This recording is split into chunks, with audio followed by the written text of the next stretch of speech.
આજે મેં તુવર રીંગણનું શાક બનાવ્યું. વધારે કંઈ ઉમેર્યું પણ નહીં. તુવર, રીંગણ અને ટામેટાં. વળી મસાલા પણ એ જ કર્યા જે આપણે રોજ કરીએ છીએ. અને બનાવ્યું પણ કુકરમાં જ. છતાં પણ શાક એટલું બધું ટેસ્ટી બન્યું કે ઘરના બધા આંગળા ચાટતા રહી ગયા. તો થયું કે આ રેસીપી તમારા સાથે તો શેર કરવી જ પડે. જે કોઈ ચેનલ પર નવા હોય અને મારી ચેનલ ફૂડ વિથ ફાલ્ગુનીને હજી સુધી સબસ્ક્રાઇબ ન કરી હોય એમને વિનંતી છે કે જલ્દીથી સબસ્ક્રાઇબ કરી દેજો. કોઈ પણ શાક બનાવતી વખતે મસાલા ઉમેરવાનો સમય અને એને ચેડવવાનો સમય જો તમે ધ્યાન રાખો ને તો શાક ચોક્કસ ટેસ્ટી જ બને. હવે હું અહીં શાકનો મસાલો તૈયાર કરી રહી છું. જેના માટે 2 લીધા છે તીખા લીલા મરચાં, 1 થી 1.5 ઇંચ જેટલો આદુનો ટુકડો અને 7 થી 8 કળી લસણની લીધી છે. સાથે જ હાફ ટીસ્પૂન મીઠું ઉમેર્યું જેથી મસાલો સરસ રીતે વટાઈ જાય અને 1 ટીસ્પૂન લીધું છે કાશ્મીરી મરચું. તો મસાલાને એકદમ ઝીણો વાટી લઈશું. હવે આ મસાલો તમે મિક્સરમાં પણ કરી શકો છો, પણ આ રીતે દળીમાં વાટીને ઉમેરવાથી શાકનો સ્વાદ ખૂબ જ વધી જાય છે. માટે શક્ય હોય ત્યાં સુધી આ રીતે છૂંદીને જ મસાલો તૈયાર કરવાનો. તો આ રીતે મસાલો તૈયાર થઈ જાય એટલે એને અત્યારે સાઈડ પર રાખીશું. હવે અહીં 250 ગ્રામ લીલી તુવેરને છોલી, ધોઈ અને તૈયાર કરી લીધી છે અને સાથે 2 નાના રીંગણ લીધા છે. ફ્રેન્ડ્સ, રીંગણમાં ખૂબ જ વધારે પડતી દવા છાંટેલી હોય છે, તો એને પ્રોપર રીતે ધોવા ખૂબ જ જરૂરી છે. જેના માટે રીંગણના ડીટા કાઢી લઈ એમાં રીંગણ ડૂબે એટલું પાણી લઈ લેવાનું અને 1/4 ટીસ્પૂન જેટલો ખાવાનો સોડા ઉમેરી દેવાનો અને આ પાણીમાં સરસ રીતે રીંગણને ધોઈ લેવાના. શક્ય હોય તો 5 મિનિટ માટે એમાં પલાળી રાખવાના. આ રીતે કરવાથી ઉપર છાંટેલું પેસ્ટિસાઇડ સારું એવું નીકળી જાય છે. ત્યાર પછી રીંગણને ફરીથી સાદા પાણીથી ધોઈ લેવાના. હવે એના મનગમતી સાઇઝના ટુકડા કરી લેવાના.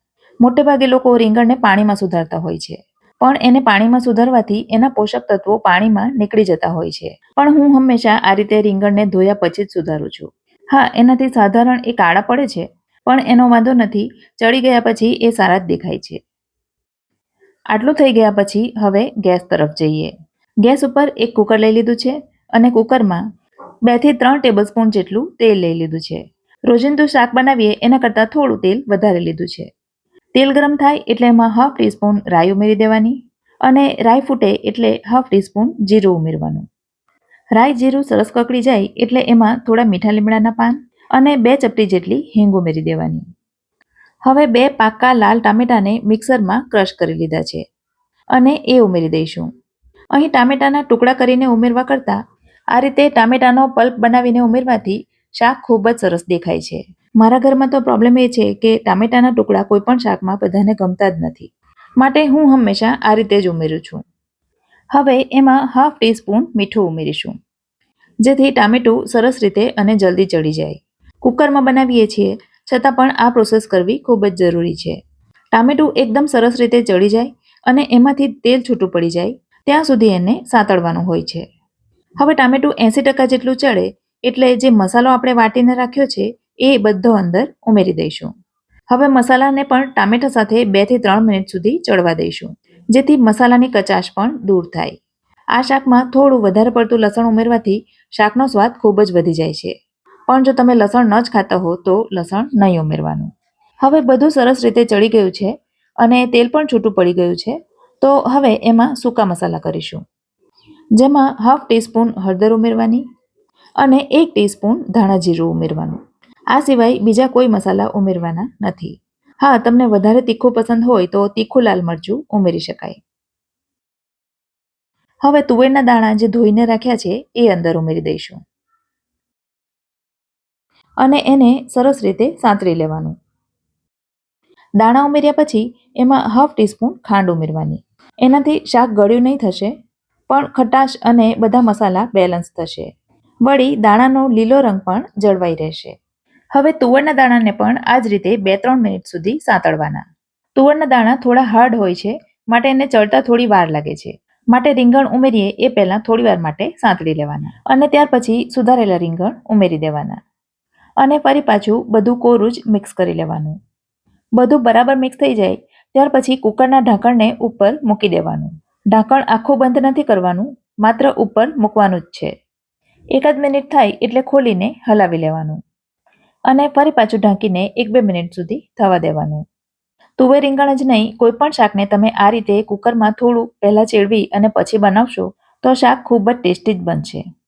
2-3 મિનિટ થશે એટલે ફરી પાછું થોડું થોડું તેલ છૂટું દેખાવા માંડશે. એટલે ત્યાર પછી એમાં પાણી ઉમેરી દેવાનું. તો મેં અહીં અત્યારે 1 કપ જેટલું પાણી ઉમેર્યું છે. પાણી ઉમેર્યા પછી ગેસની ફ્લેમ ફૂલ કરીને એમાં એક ઉકાળો આવવા દેવાનો. અને પાણી ઉકળવા માંડે એટલે અહીં મેં લીધું છે લીલું લસણ. તો 1 ટીસ્પૂન જેટલું લસણ અત્યારે ઉમેરીશું અને બાકીનું ઉપરથી ગાર્નિશ કરવા માટે રહેવા દઈશું. હવે કુકરનું ઢાંકણ બંધ કરી હાઈ ગેસની ફ્લેમ ઉપર 1 સીટી અને ત્યાર પછી ગેસને લો કરીને 2 સીટી વગાડવાની. તો આ રીતે 3 સીટી થઈ ગઈ છે અને કુકર થોડું ઠંડુ પણ થઈ ગયું છે. તો હવે શાકને ખોલીને ચેક કરી લઈશું અને તમે જોઈ શકો છો ખૂબ જ સરસ રસાવાળું તુવેર રીંગણનું શાક બનીને તૈયાર થઈ ગયું છે. જોતાં જ મોઢામાં પાણી આવે એવું છે ને.